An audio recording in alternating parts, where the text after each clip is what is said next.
Alright folks, so here's the mechanism for glucose-6-phosphatase, which is a enzyme only found in the liver and is involved in gluconeogenesis and in export of the hexose monophosphate intermediates from liver to stabilize blood glucose.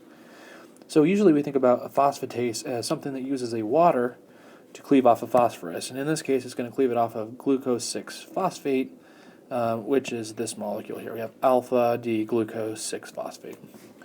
So, in fact, the water comes in a little later. It's kind of a roundabout way of doing things. But the key parts of this enzyme are the two active site histidines, histidine 136 and histidine 119. And those do pretty much everything we need in this reaction.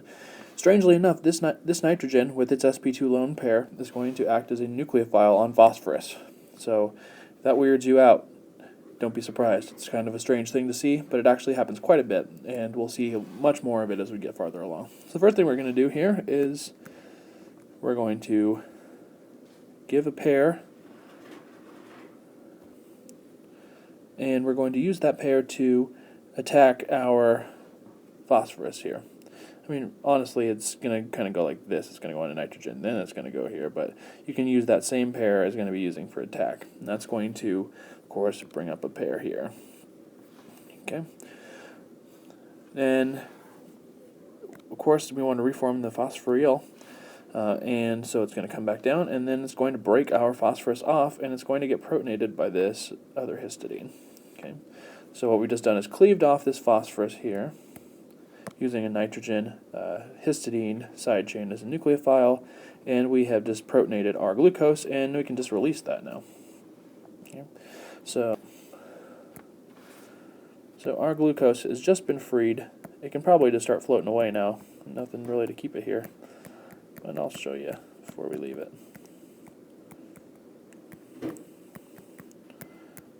And he's just going to be released. Now, that's our first product, right? So we're going to get what's called a burst kinetic. This glucose is going to be released, but we still need to recharge our enzyme. Our enzyme is kind of messed up right now. It has a phosphorus on it, a phosphate. And that's not particularly great, especially for histidine. So we need to do some serious work in solving this problem here. And what we remember here is that nitrogen just got deprotonated, and we have our ring like this. Okay, and this one should have a hydrogen on it. So now here's where our water is going to come in. We need to cleave off this nitrogen because this is an inactive enzyme now. Remember, that was where we started our chemistry at by doing this attack, so we need to free the lone pair. And so our water is going to come in here and attack. And again, we're going to do a roundhouse here. Electron pairs are going to go up onto oxygen, come back down, and we're going to displace the best leaving group, which in this case is going to be our water. So we're trapped in an intermediate. What we have is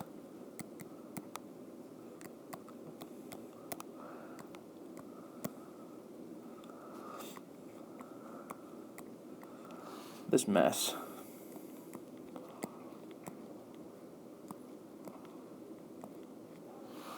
Okay, that's no good for anybody. So what we need to do is kind of even things out a little bit here. And of course we still have this guy down here.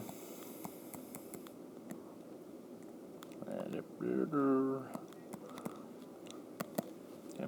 So what we need to do is even something out. So let's even out these two groups here. Give a pair back here.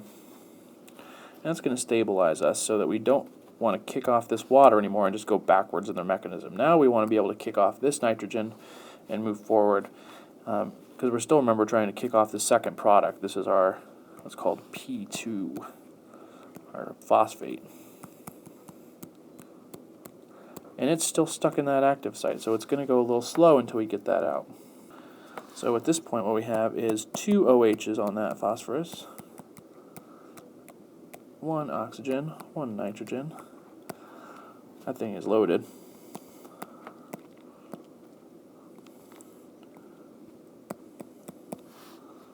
And then we get our nitrogen down here.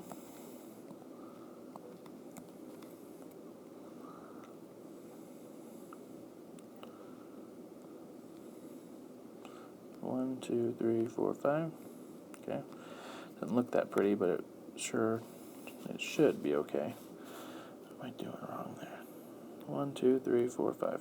That's what it is. Okay. 5-membered ring.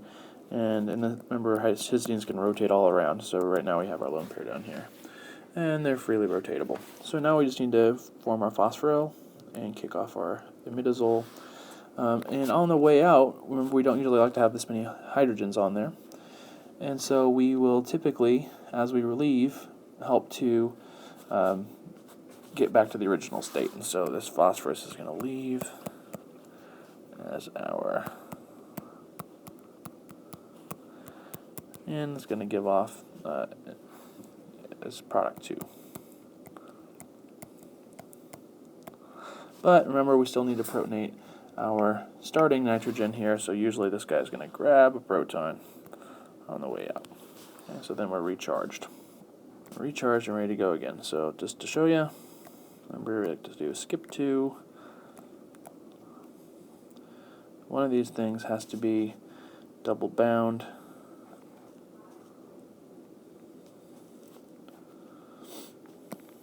And if it's that one, yeah, that's not the way to do it. We like to have the C double bond C there, and then one of them has to be double bound. It's okay, we got one deprotonated piece here, and then the other one needs to be protonated at both nitrogens. And we'll do that one, why not? It's a resonance system, so they're going to kind of share. However, now enzyme is recharged. Ready to go again.